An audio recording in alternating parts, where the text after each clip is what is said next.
What is going on, guys? My name is Hutcho322 here, and today, fans and coaches of the ASL, I'll be bringing you the ASL Season 6 Week 9 weekly recap. Horribly late. Should be up on Wednesday, but it's going to be up on Saturday.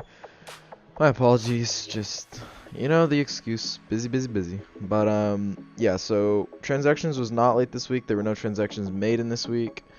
There's a lot of transactions for next week, but there's not any for this week. But yeah, this is gonna be the only video late because I'm only blaming this video being late because it's gonna push everything back, because you have to see weekly recap to understand the context of top plays and understand why people why Milan and Yen are putting people where they are in power rankings. So yeah, that's gonna push everything back. Sorry about that, but yeah, here we go for the ASL Season 6 Week 9 weekly recap. We have 5 weekly heroes. I don't actually remember if any of these have been weekly heroes before. I don't really care at this point. This video is just so horribly late, just trying to get it up for you guys. But we have Kiram, Kartana, Latias, Bronzong, and Magneton. So we have a 4-0, 5-0, 3-0, 6-0, 2-0, 3-0, 3-0. And I'll go ahead and explain it right away. But we have the first match being forfeited by Vish. Cody did not actually have a chance to play this game because Cody, after this forfeit, did replace AZ, so AZ forfeited the game and Cody came in and took over. If you guys don't remember Cody, he took over initially in Season 3 and then also played a little bit through Season 4, but was not able to finish in Season 4. Or no, he came in Season 4 initially and was not able to finish through Season 5. I think that was what it was. Yeah, that sounds about right. So he's going to be back now. He doesn't really have a chance to make playoffs, but he's going to be able to finish out the season and be able to take over AZ's spot and have a spot in the future. So congrats to Vish on the 4-0 win nonetheless. So moving into the actual first game of the week, we have the Silverhemians taking on the Seattle Togedemaru's, and we have TJ. He's going to be 5-0ing Brett here, as Kiram is going to be picking up 3 kills, putting a tremendous amount of pressure on the Togedemaru's, and let's go ahead and see how this game turns out. So we have Sandslash taking on the Galvantula immediately, and this is pretty good for TJ. We're going to see Brett go for the Energy Ball immediately, but TJ is just going to go for the Earthquake. So we're going to see 2 Mons weakened very heavily first off the bat, and the Galvantula is going to go for another Energy Ball. As out comes the Kiram, and Kiram just puts on a lot of pressure. That Ice Beam is going to do a lot to a Gardevoir. The Gardevoir is going to Mega Evolve and go for the Wish, and TJ is going to whip out the Iron Head. That is a god tier prediction if I've ever seen it. I don't know what he was predicting, but alrighty then. So out comes the Sandslash, which is just going to die to this Twinkle Tackle from Jirachi. And the Suicune is going to come in here and take the U-turn from the Jirachi, as we're sitting 5-5, and it's going to set up a Calm Mind. So this is going to be looking really scary for Brett. The Muck is going to go for the knockoff. We're going to see if it gets a Poison Touch. It does not, as the Suicune was probably relying on a Wiki Berry to be able to take hits, but the Muck is going to set up a Curse. So this is not looking good for TJ as it is. And out comes Audino as the Muck goes for the Recycle, and Audino is just going to go for the knockoff, getting rid of the Papa Berry. I don't remember if an item is knocked off, if it can be recycled. I don't know the mechanics of that. And now we find out the mechanics. So that's a good play on TJ's part, making sure this thing cannot recover. Kiram is going to take a lot of damage, but it will be able to get rid of this Muck. But out comes the Gliscor, revealing the Toxic Orb, and it's going to double right out into the Jirachi. TJ goes for the Roost. Very safe play, very good play. And then Audino is going to come out on the Jirachi, and it's going to look to be a special Jirachi this week. And it's going to U-turn out into that Volcanion, as Audino is really passive, so it can't really do that much. But TJ is going to wish up his Suicune. The Suicune's going to be Will-O-Wisp, but Suicune just doesn't really care about a burn. I mean, it's obviously annoying for a little bit of chip damage, but beyond that, probably doesn't care that much. So Suicune's going to get off a Toxic onto the Galvantula, and there's no way Suicune stays in here. It's likely going to be the Kiram coming out, but TJ is going to opt to go into his Audino instead. And this is going to give Brett a Volt Switch into his Gliscor to try and maybe set up a Swords Dance, would be my best guess for him to break through with this game. But he's going to set up the Rocks. If this isn't Swords Dance Gliscor, I really don't know how Brett breaks through anything at this point.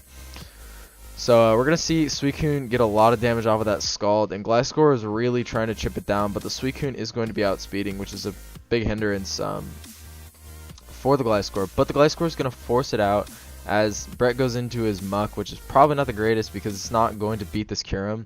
The Poison Jab is going to do 32, and the Poison is going to come off. So that's a little unfortunate for for the Kyurem, but as the Gliscor comes in, the Gliscor might stay in this time, but gonna go to the Volcanion as the Kyurem goes for the Roost. And Volcanion is going to take a lot from this Earth Power and then can go for a Fire Blast, but does miss. I'm pretty sure that Fire Blast would have killed as well. So that's really unfortunate for Brett, because he's going to have to take an Earth Power on something, or he's going to have to predict an Ice Beam with Gliscor. So we'll see if TJ makes a prediction. He's going to go for the safe Roost, and having Roost on this Kyurem is putting TJ in such an advantageous position, because he can make middle ground plays every single time when he thinks Brett's going to swap. So out comes the Galvantula. The Kyurem is obviously going to stay in and can easily click Earth Power. That's the freest play in the world. But we're going to see an Ice Beam come out. I don't really know why I went for the Ice Beam. Maybe Earth Power wasn't guaranteed to kill, but like Earth Power hurts everything. So Kyurem tries to go for the Roost, predicting a swap. And down goes the Muck. So, you know, Kyurem is just putting on a clinic right now. It's just so hard for Brett to be able to defeat this thing. But the Jirachi is going to come in. It goes for the Flash Cannon. And I don't really think bringing Special Jirachi was the move this week. Just because it does not effectively break anything. I don't really know what Brett was going for. But yeah, we're just going to see some Flash Cannons being fired off. Out comes the Galvantula. It's going to get knocked off. And the Poison will be enough to take out Galvantula. So we're sitting at 5-2 in TJ's favor. So out comes Volcanion. It's going to go for the big Steam Eruption. Audino takes it very well. Is going to Wish. You can probably Wish right into the Suicune just to Toxic it. Or, you know, you can stay in because Audino is super bulky and is going to take the hits anyways. And is going to negate the Volcanion's leftovers. Take that off. And make sure that this thing cannot heal up anymore unless the Jirachi is going to potentially pass a Wish into it. So we're going to see Gallade come out. And Gallade is pretty much just going to clean up this game. There's nothing that's going to be outspeeding it. It's going to get the Wish back. And we're going to see a close combat, be able to take out the Volcanion. And this Jirachi is definitely not going to be able to kill it because it is a special variant. But we're going to see Shadow Ball. Okay, so Shadow Ball might have killed since it was at -1 special defense. But Dazzling Gleam going to be doing nothing. Brett's just showing off his set at this point. And Knockoff is going to do some decent damage, but we see the Flash Cannon going into the Audino. Audino's going to Wish up. And you guys already know the outcome. Might as well just... Yep. So there we go. The Slowbro-Humans are going to win 5-0 over the Seattle Togedemaros. And if you did not want me to speed through that, you can go ahead and check out all the replays down below, as always, in every single video since the beginning of this series back in Season 2. So, yeah. But, yeah, there's going to be a 50-turn win for TJ over the Seattle Togedemaros. In the next match, we have the St. Louis Swablues taking on the Utah Hoots. We have Malone winning 3-0 over Suzy, and he's going to be... This is a crushing loss for Suzy because it's going to put him effectively way behind in the playoff race, but this is huge for Malone. Malone is sitting at a positive record, and the oldest coach in the game, or the coach that has played the most games in ASL history, is yet to make a playoff appearance, but that might change this season. Malone is in a prime position to get a playoff spot, and we will see how that turns out. But anyways, this week he's going to be getting 3 kills with Kartana, getting it a nice weekly hero. So we have Rotom taking on Empoleon. Very, very good for Rotom immediately. And Rotom is going to get a free Volt Switch out and is going to go out into the Donphan. So Donphan gets a really, really free Earthquake. A lot of the same words being used because nothing wants to take it. So Donphan might go for the Rapid Spin here, as that is what Malone opts to go for. So that Dragalge effectively did nothing except for forced something to take a hit from Beware. That's pretty much all it gained. But the Slowbro is going to go for the Scald, and it's going to get a crit on the Empoleon. No burn though, no crit burn. So Rotom is going to come back out, and the Empoleon is going to go for the Stealth Rocks, and Dragalge is going to be taking a Will-O-Wisp here. So Dragalge is dead because this Rotom is going to outspeed, and Volt Switch does kill. So Malone is going to be up 6-5 immediately. Rotom getting the first kill of the match in the 8th turn. And Donphan gets to come in here, and it gets to deliver a hit, but it does not want to take a hit from this Mamoswine. Mamoswine is going to go for the Icicle Crash, but Mega Slowbro eats hits so well from Mamoswine, so I don't really think Malone cares. But he's going to get a big Scald into this Coco. He might have Scope Lens, Mega Slowbro. That might be a thing, because he's getting all the crits in the world. Coco is going to U-turn out into Mamoswine. Mamoswine has to try and put the pressure on. Earthquake does a lot, and Donphan's going to get the rocks up. The rocks up are going to be devastating for Susie. Those are very, very terrifying for him to deal with. And the Rotom is going to come in, so good prediction on Malone's part, as he's going to now be able to get a Will-O-Wisp off and then can Volt Switch on the following turn. Unfortunately, he would not be able to benefit from the electric terrain. It wears out anyways, but it's going to come back up. But since the Rotom is levitating, it doesn't matter. And Coco, it's going to get crit again. Malone is just a crit lens. His account is crit, or scope lens. I'm telling you. So, the Kartana comes out, goes back into Rotom, and Empoleon's sitting in here. Goes for the Scald, and Rotom is going to be standing tall. This Rotom is so difficult for Susie to break. He's going to go for the Will-O-Wisp, predicting the Mamoswine, but Rotom goes down. Susie's first kill of the match as we're sitting 5-4. And Slurpuff is going to come out. Empoleon is going to probably try and burn it, or just go for the Flash Cannon, but the Slurpuff sets up the webs. And that is looking like a GG, because nothing is going to outspeed this Kartana at this point. Nothing outspeeds Kartana, and nothing... and the Beware doesn't outspeed the Slowbro to like fire off a hit, because Slowbro is going to be able to kill that. And Kartana just gets to do some work now. Malone is not going to stay in, because he's not dumb. So he's going to go out into the Slowbro, and then we're going to see a Drain Punch come in to the Beware, and this is going to be a very free Scald. Nothing is really preventing this Mega Slowbro from clicking Scald, and Malone decides it's the best time to go ahead and Mega Evolve. We see a Toxic coming out. Magmortar is going to come in and can take a potential Fire Blast, but we're going to see a Grass Knot instead. And Grass Knot is going to be doing nothing. It looks to be a Choice Scarf Delphox.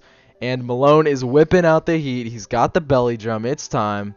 And the Grass Knot is not going to do enough. Flame Charge. Let's go. All right. So now this would be pretty cool if Mamoswine didn't get a move called Ice Shard. So that's really unfortunate. If Malone packed Mach Punch, that would have been lit. But that's not the case. And Kartana is going to be able to get some kills. So I know Ian's very happy watching this match because he gets to see Kartana do some work. And yeah, so we're gonna, maybe Kartana stays in. No, goes out to Slowbro. So, well, there you go. And Slowbro is just gonna be able to kill it with Psychics or Scalds. It really doesn't matter. Beware's special defense is nothing crazy. So, goes for the Slack Off. Yeah, whatever. This game's over, buddy. What are we doing? What's happening? Okay, there we go. Kartana got the kill. Okay, I don't really know, but whatever. Malone is gonna win 3-0 over Susie in the Utah Hoots.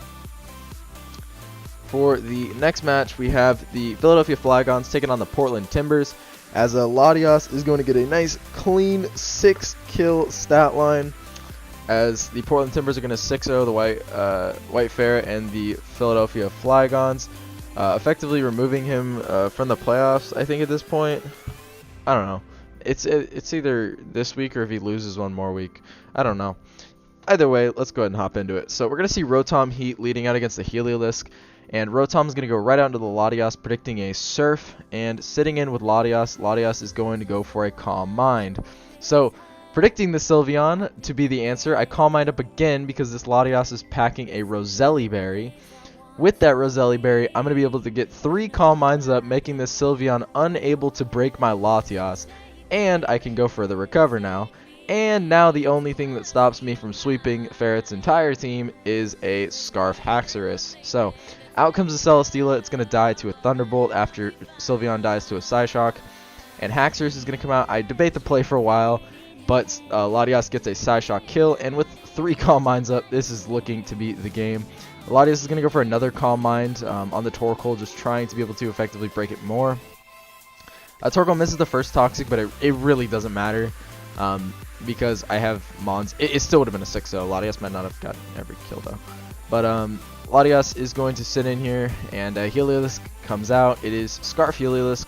Doesn't matter. Down it goes. And then out comes the Torkoal to try and maybe do something. But Latios is going to get the final kill with Psyshock, and that is going to be a 6-0 sweep. Calm Mind, Roselli, Berry, Latios putting in the work, as the Portland Timbers are going to win 6-0 over the Philadelphia Flygons. And moving in to what I would assume to be the 5th match of the week. Well, 4th replay, but 5th match. So we have the Jersey Justice taking on the Chicago Conch Elders. This is a match between 2 very high coaches in the standings. And Milan is going to come away with the W this time, winning 2-0. And let's go ahead and see it. So we have Greninja against Rotom Wash.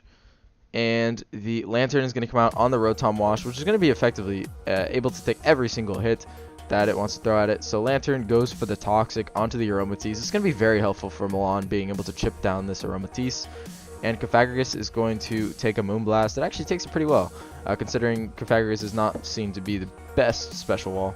But Toxic Spikes are going to go up as Aromatisse goes for the Aromatherapy. So that Toxic is going to be nullified. And Shaman is going to come out as the Rotom Wash is going to come out. So good play on Milan. Getting a free Seed Flare off here. And this Seed Flare is going to make it so this Aromatisse cannot take another one because of the special defense drop. And out comes the Gourgeist, and we're going to see an Occa Berry from this Shaman. The Shaman does miss the Seed Flare. There's a lot of benefits and there's a lot of non-benefits, I guess. Or hindrances would probably be the better word. It's running Seed Flare, but we see Toxic coming out from Gourgeist. And these Toxic Spikes are paying dividends. It's doing so well for Milan so far. And predicting the Wish to come off, the Greninja goes for the Surf. Unfortunately, it's not going to be enough. Missed out on the roll by 1%. And the Aromatisse is going to get healed up, but Mega Deontay comes out. Mega Deontay is looking to set up a Calm Mind and really start destroying Dave's team at this point. And Aromatisse is not safe here, and it has to take this Moonblast and is going to be the first casualty of the match. 13 turns in. But due to the Calm Mind, the Deontay lives the Hydro Pump. But Dave is having to invest a lot of resources into taking down this Deontay. Out comes the Mega Bird. Mega Bird is going to go for the Hidden Power Steel. Pretty sure it's Hidden Power Steel. If not, it's like Hidden Power Steel. Yep. So the Lantern is going to go for the Ice Beam, getting big damage into the Gourgeist. But the Gourgeist is not going to be able to live another. But I'm pretty sure Gourgeist outspeeds. So Chomp goes out into, Chomp is going to be brought in as the Gourgeist dies. And Milan is up 6-3, but Dave is going to be able to start pulling this back because Milan has some weak Mons. And the HP Ice is going to do a lot. I'm thinking, I don't know, it's not Scarfate. Dave just predicted a Calm Mind or something, and Hidden Power Ice is going to kill. But Lantern is going to go for the Ice Beam, doing good damage to Infernape, but Focus Blast is going to be enough. Plus Poison. So out comes the Mega Pidgeot on the Greninja, and Water Shuriken is going to do a lot of damage. Well, it would have if it hit more than 2 times. So Milan is not risking his Gren at this point because it's a very, very effective way of revenging things. So he's going to go out and do his Gren now and goes for the Surf. Big damage. And out comes the Zygarde. So Milan is going to go ahead and go for the Ice Beam probably, or he just goes out into a Shaman. That works too. The Dragon Dance is going to be clicked on Zygarde, and Zygarde goes for another Dragon Dance, does not care. Shaman goes for the Hidden Power Ice, as Zygarde is going to be hurt by Poison. Zygarde does go for the Corkscrew Crash, getting 68% off, but it's not going to be enough to get rid of the Shaman. And there's no way that Dave can win at this point, because while Milan has to sack off his Shaman, the Gren or the Garchomp will be able to win this game. The Salac Berry does look scary, but the Water Shuriken is going to be enough from Greninja to be able to win this game, as Milan is going to improve to 7-2 and Dave falls to 6-3. Both coaches are still very lined up for playoffs, so that was kind of just like a bragging rights and a seeding one. But next match we have the PC Barcelona taking on the St. Louis Samurai, and Brad is going to get his first win in the ASL since ASL Season 5, early in ASL Season 5 at that. So it's been a while since Brad's claimed a victory in the ASL, but we're going to see it again here as he's going to beat Shadow 3-0, as Bronzong gets 4 kills and is going to be named a weekly hero. So we see Mega Sharpedo leading out against the Nidoqueen, and Brad's got to go instantly into his Tangela as the Ice Fang is going to do 21%. What? Dude, Tangela's a beast. Like, I know Tangela's good, but I didn't think it would do 21%. Oh my god. So the Sharpedo is going to go for the Ice Fang, as Shadow was probably predicting the Tangela to come out. But out comes the Gyarados, which is also a really effective way to swap into this thing. So Shadow is going to go for the Toxic, as he was trying to wear down the Gyarados. He's got to swap out into Drudagon. There's still some use for the Sharpedo, even though it's not going to be able to get some speed up. The knockoff is going to get rid of the Rocky Helmet of Tangela. And Drudagon is going to go ahead and set up the rocks as Gyarados does come in. Gyarados goes for the Dragon Dance, is not going to Mega Evolve immediately. If it has to swap out or it gets Dragon Tailed out, you still want the Intimidate on there. It's going to get paralyzed, so Gyarados is in a bad spot other than intimidating something. So the Reuniclus goes for the Future Sight, but Tangela is going to come out and Crunch is going to do good amount of damage. Crunch is going to be able to two-shot this Tangela, and this Sharpedo is about to go in. So we're going to see Thunderbird, the Zapdos come out, and it's going to double into the Nidoqueen. We'll see if Sharpedo stays in. Sharpedo does stay in. That was not what Brad was thinking. So Thunderbird comes back out, but Thunderbird can go ahead and Volt Switch here. It is Choice Scarf Zapdos. We know that now. And we are going to go to 5-4 as Shadow is going to go into his Zeraora, and Brad goes into his Reuniclus. Reuniclus Assault Vested is going to take a hit from this Zeraora, the knockoff, but goes for the Psyshock. Does good damage. Reuniclus, seeing that it's Assault Vested, leads me to believe that it's regen, so it's not completely out of this match. And Thunderbird comes back out. It can go for a Signal Beam. And out comes the Lycanroc Dusk. And the Lycanroc is going to be on a balloon. It's probably for the Nidoqueen that the balloon is for. So the Tentacruel is going to come out on the Bronzong. As Bronzong goes for the Earthquake, just absolutely decimates that. I don't know if Shadow was predicting that to kill, but, we'll see. Staraptor is going to go for the U-turn going into the Drudagon, as Bronzong is going to go for the Trick Room. And Bronzong is looking to end this game right here, right now. It's going to get a crit with the Earthquake, so Ironhead's going to do some decent damage. And Bronzong, I'm telling you, Bronzong is going for game. The Drudagon is not going to be able to break it, and really nothing can break this Bronzong at this point. Bronzong is going to have another turn of Trick Room, so it gets another kill. Gyro Ball is going to kill anything. Or Rock Slide, that works too. And this is a really, really smart set from Anderson. I'm not going to lie, it's putting in a lot of work to have a lot of attacks on the Bronzong. So Crunch is not going to be able to kill, and Gyro Ball is going to be able to finish off the Lycanroc. Bronzong just absolutely decimating Shadow's team at the end there. And that is going to be the game. The St. Louis Samurai are going to win 3-0 over the PC Barcelona. And for the last match that I have for you guys this week, we have the Hartford Wilmers taking on the Aussie Kangaskhan's. We have TCP and EN, a classic rivalry in the ASL. They both came in Season 4, and they've been, I'll call it bitter rivals since. TCP won the season. EN had the best record in the season. That record is yet to be broken at 12-1 with a +29. But TCP might just break it this season. TCP might be the first 13-0 coach. EN had a way to protect his record. He had everything in his power to protect the record, but he couldn't get it done. So let's go ahead and run through this match, as this is a pretty good one. So let's go ahead and see it. We have Tornadus taking on the Diggersby. Torn's going to go for the U-turn, as Diggersby is going to go for the return. And the Cobalion is going to come in, takes pretty much nothing for that. And then Altaria comes out predicting the Earthquake. So EN is maneuvering around this Diggersby, figuring it out pretty well. And the Altaria goes for a Hyper Voice, which doesn't do a ton to this Florges. But the Florges is going to do so much damage from that Moonblast. What the hell? Is this offensive Florges? Excuse me? So Drapion's going to get up a Toxic Spike. And a Babiri Berry is going to be shown for the Florges. It's not going to get flinched.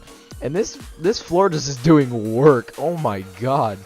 It's dead, but it killed the Drapion and pretty much killed the Cobalion, which is one of EN's ways of actually dealing and maneuvering around the Diggersby. So this Florges, not the Florges, this Roserade is going to get a nice Stun Spore off and then get Sludge Bomb damage off. And Roserade's about to go in too. So TCP bringing a little bit unconventional stuff, but it's really panning out for him. So the Raikou is going to go for the extra sensory on the Roserade, but the Magneton comes in to take the hit. And that is going to be proved to be HP Ground, and Thunderbolt is going to kill since this Magneton outspeeds. And Milotic is going to come out. The Magneton did not want to take an Earthquake or a Fire Blast, He's pretty much knew that it was Fire Blast because we know it's a special variant. Melodic's going to go with the Toxic. It's not going to get it off, and Altaria is going to go for another Hyper Voice. So the Melodic will die. We'll see if En goes for the Fire Blast, predicting something. But Raikou's going to come out as the Melodic is just... TCP just wants the Melodic to go down. He's going to save it, though. And Latios is going to come out. Good prediction on En's part, getting off the nice Shadow Ball. And out comes the Altaria on the Latios. So Earthquake is going to do nothing to this Altaria. And Psychic does a good chunk, but the Hyper Voice will be able to kill Mega Latios. And we're sitting at 4-3. Roserade comes out. Roserade does outspeed, goes for the Sludge Bomb, gets rid of it. And it's really hard for En to deal with the Roserade at this point. But Raikou's going to set up a Calm Mind, as En was definitely expecting the Raikou to be facing something else after this turn. He expected TCP to swap, but that's not going to be the case. Magneton is going to come out. The Shadow Ball is going to get a drop, but it doesn't matter because Magneton is going to go for the Psych Up. And the Pataya Berry is going to raise the Raikou's special attack, but it's not going to kill. And the Magneton is going to go for the Thunderbolt, and there's no way that the Slowbro is living a hit from a +1 Thunderbolt off of a Magneton. And that is going to be the game. The Hartford Whelmers are going to win 3-0 over the Aussie Kangaskhan's. And yeah, that is going to be the video, guys. A little bit of a shorter one. We had a forfeit. We had a couple shorter games. But yeah, nothing wrong with it being shorter because I needed to get the video up so it'll be up a little bit sooner. But yeah, thank you guys all for watching. Again, my apologies for being so late. But anyways, thank you guys all for watching. I'll see you guys in the next one. Goodbye.